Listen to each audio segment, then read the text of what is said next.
ಸಂತೋಷ ಆಯ್ತು ನನಗೆ.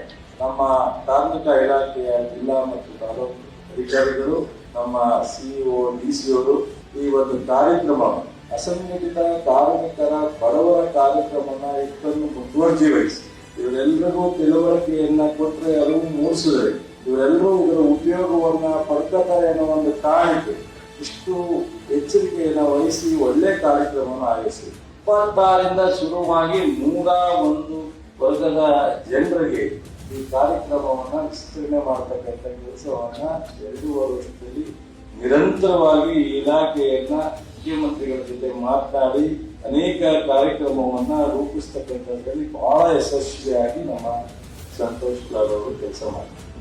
ನಮ್ಮ ಸರ್ಕಾರ ಈ ರಾಜ್ಯದ ಎಲ್ಲ ವರ್ಗದ ಜನರು ಪರವಾಗಿ ಒಂದು ಕಾರ್ಮಿಕ ಇಲಾಖೆನಲ್ಲಿ ಮಾತ್ರ ನಾವು ಕೆಲಸ ಮಾಡ್ತಾ ಇಲ್ಲ. ಈ ರಾಜ್ಯದಲ್ಲಿ ಮುಖ್ಯಮಂತ್ರಿಯವರು ಎಲ್ಲ ಸಚಿವರಿಗೆ ಜವಾಬ್ದಾರಿ ಕೊಟ್ಟು, ಎಲ್ಲ ಇಲಾಖೆ ಮುಖ್ಯಸ್ಥರಿಗೆ ಜವಾಬ್ದಾರಿ ಕೊಟ್ಟು ಇದನ್ನು ಹುಡುಕಿ ಏನೆಲ್ಲ ಮಾಡ್ಲಿಕ್ಕೆ ಸಾಧ್ಯ ಅಂತ ಕೆಲಸ ಮಾಡ್ತಾರೆ. ನಿಮಗೆ ನಮ್ಮಿಂದ, ನಮ್ಮ ಇಲಾಖೆಯಿಂದ, ನಮ್ಮ ಸರ್ಕಾರದಿಂದ ಏನಾದ್ರು ಅನುಕೂಲ ಆಗಬೇಕು, ನಿಮ್ಮ ಮಕ್ಕಳೆಲ್ಲ ಶಿಕ್ಷಣ ಪಡಿಬೇಕು, ನೀವು ನೆಮ್ಮದಿನಲ್ಲಿ ಇರಬೇಕು, ನಿಮ್ಮ ಜೀವನವನ್ನ ಸಾಗಿಸ್ಬೇಕು, ಅದಕ್ಕೋಸ್ಕರ ಈ ಕಾರ್ಯಕ್ರಮದ ಒಂದು ಉದ್ದೇಶ. ಈ ಕಾರ್ಯಕ್ರಮದ ಎಲ್ಲ ಉದ್ದೇಶವನ್ನು ನೀವು ಉಪಯೋಗಿಸ್ಕೋಬೇಕು.